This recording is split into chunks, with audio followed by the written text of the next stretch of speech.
ये कहानी है इमदाद की, जिसे अक्सर लोग नजरअंदाज कर देते हैं, जब तक कि एक दिन वो नजर आ ही जाता है। कहानी शुरू होती है एक आम स्कूल की सुबह से। इमदाद और नैना मिलकर ब्लैक बोर्ड साफ कर रहे हैं, वहीं बाकी बच्चे कमरे को ठीक कर रहे हैं।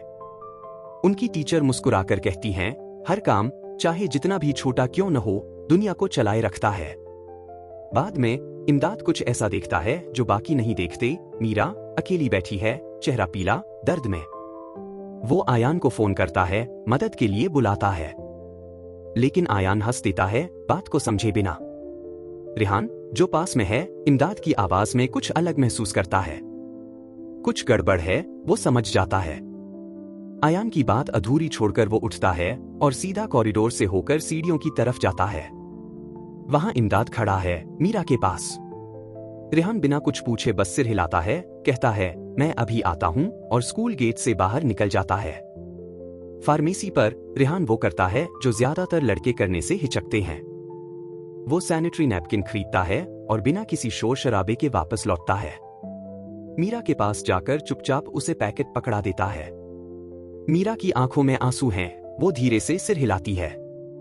इमदाद ये सब देखता है, समझता है कि असली दया कभी मंच नहीं मांगती। बाद में स्कूल के पुराने बरगद के नीचे मीरा उससे बात करती है। मेरी माँ ने कहा था कि शर्मिंदा मत होना, वो धीमे से कहती है। और पहली बार इमदाद एक ऐसी सच्चाई सुनता है जो उसे कभी सिखाई नहीं गई थी। फिर मीरा उसकी ओर देखती है, एक हल्की, समझदार मुस्कान के साथ। वो मुस्कान सिर्फ धन्यवाद की नहीं है, वो भरोसे की है। उस पल बिना शब्दों के कुछ जुड़ता है उन दोनों के बीच, एक पुल जो संवेदना से बना है। अगले दिन जब नैना खुद को शर्मिंदगी में घिरा पाती है, इमदाद बिना कुछ कहे अपनी स्वेटर निकालकर आगे बढ़ा देता है। न कोई सवाल, न कोई भाषण, सिर्फ मदद। और उसी पल वो नैना को फिर से उसका आत्मविश्वास लौटा देता है। धीरे धीरे कानाफूसी शुरू होती है। नाम फैलता है इमदाद। कुछ लोग मजाक उड़ाते हैं, कुछ सोच में पड़ जाते हैं, लेकिन कुछ तो बदल गया है।